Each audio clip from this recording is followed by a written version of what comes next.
నేను మాట్లాడుతున్నది ఆంధ్రప్రదేశ్‌కి సంబంధించినటువంటి అభివృద్ధి గురించి. తెలంగాణని నేను వివేదించట్లా.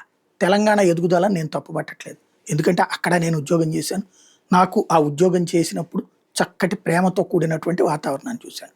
కాపోతే తెలంగాణ రాష్ట్ర అభివృద్ధి కోసం వాళ్ళెంత ప్లాన్ చేసుకున్నారు, నా రాష్ట్ర అభివృద్ధి కూడా అట్లాగే జరగాలని కోరుకుంటా. అందుకనినే తొలి ఆంధ్ర న్యూస్ ఛానల్ వచ్చినప్పుడు ఇక్కడికి అక్కడ రూ. 1,67,000 జీతం తీసుకుంటున్నోడిని ఇక్కడ సగం జీతానికైనా పని చేయడానికి వచ్చాను. కాబట్టి దురదృష్టవశాత్తు అది లేదు. ఇక్కడ ఉంటున్నటువంటి ఛానళ్ళ మీద, నా పేపర్ల మీద నాకు కోపం కూడా అది. తెలంగాణ వాళ్ళకి సంబంధించి అదిగో అందులో డెవలప్ కావాలి, ఇందులో డెవలప్ కావాలంటే వాళ్ళని చైతన్యపరుస్తూ అక్కడ యువతరాన్ని వాడినటువంటి తెలంగాణ ఏర్పాటు కోసం చేసి ఇక్కడొచ్చేటప్పటికి రాజకీయ స్వార్థాలతో మాకు నచ్చిన పార్టీలు అధికారంలో ఉండాలి, మాకు నచ్చని వాళ్ళు ఉండకూడదు అన్నటువంటి కాన్సెప్టులతో పేపర్లు నడుపుతున్నారు, టీవీలు నడుపుతున్నారు. ఆంధ్ర అభివృద్ధికి కావాల్సిందేంటి? పరిశ్రమలు. ఎంఎస్ఎంఈలు హైదరాబాద్లో నడిపే వాళ్ళల్లో 3/4 మంది ఆంధ్రులే. ఇక్కడికి ఎందుకు తెచ్చుకోలేకపోతున్నాం? అట్లాగే ఇప్పుడు సొల్లుపన్యాసాలు ఇచ్చేటటువంటి అర్రజన్ మీడియాకి హెడ్ క్వార్టర్లు ఎక్కడ ఉన్నాయి?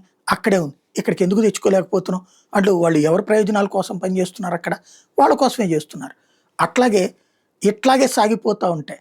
హైదరాబాద్లో ఇక్కడ ఉన్నటువంటి ఆంధ్రలో ఉన్నటువంటి ఎమ్మెల్యేలు, ఎంపీలు, మంత్రులు, మాజీ మంత్రులు, మాజీ ఎమ్మెల్యేలు, ముఖ్యమంత్రులతో సహా వీళ్ళందరికీ కూడా ఆంధ్రాలో ఉన్నటువంటి ప్రతి ఒక్క నాయకుడి వ్యాపారాలు, ఆస్తులు అక్కడే ఉంటాయి. 100కి 90% మందిది. అక్కడ కాకపోతే బెంగళూరులో ఉంటే ఇంకో చోట ఉంటాయి. కనీసం హెడ్ క్వార్టర్ కూడా ఆంధ్రాలో పెట్టట్లేదు. హెడ్ క్వార్టర్ ఆంధ్రాలో పెడితే పనులు ఎక్కడికి వస్తాయి? కనీసం అది కూడా చేయట్లేదు. అది క్రమంగా మళ్ళీ మనం ఆ ఫ్యూచర్ సిటీకి, మచిలీపట్నానికి లింక్ అంటున్నాం. అట్లాగే ఇంకో 2-3 లైన్లు వేస్తామంటాం. 2-3 గంటల్లోనే హైదరాబాద్ వెళ్ళిపోతారు అంటున్నారు. అది జరిగితే ఇక్కడ ఎందుకు ఉంటారు? మన అమరావతి డెవలప్మెంట్ ఎట్ట అవుతుంది? ఇక్కడికి హైదరాబాద్ కాదు, ఇక్కడ కరెక్ట్ అని చెప్పేటట్టు ఉండాలి. చెన్నై నుంచి లింక్ ఎక్కడే ఉంది, హైదరాబాద్ నుంచి లింక్ ఎక్కడే ఉంది, అట్లాగే ఛత్తీస్గఢ్ నుంచి లింక్ ఎక్కడే ఉంది, అటు ఒరిస్సా నుంచి లింక్ ఎక్కడే ఉంది. సెంట్రల్ పాయింట్ ఇది, ఇక్కడికి రండయ్యా బాబు అని చెప్పాలి.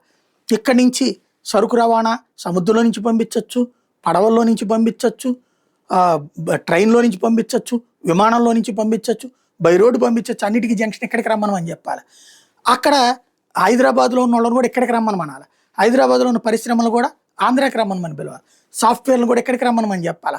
అట్లాగే గూగుల్ లాంటి వాళ్ళు ఏదో పెడతానంటున్నట్టు వైజాగ్లో పెట్టుకోండి, ఇక్కడ కూడా పెట్టుకోండి, కృష్ణానది ఒడ్డునని చెప్పుకోవాలి. ఇది చక్కటి అవకాశాలు సద్వినియోగం చేసుకోవాలి. హైదరాబాద్కి ఎంత దూరంగా ఉంటే ఆంధ్ర అంత బాగుపడుతుంది. హైదరాబాద్ ఆత్మతో ఆంధ్రాలో పనిచేస్తే మాత్రం హైదరాబాద్ ఎదుగుదల అలాగే సాగుతుంది.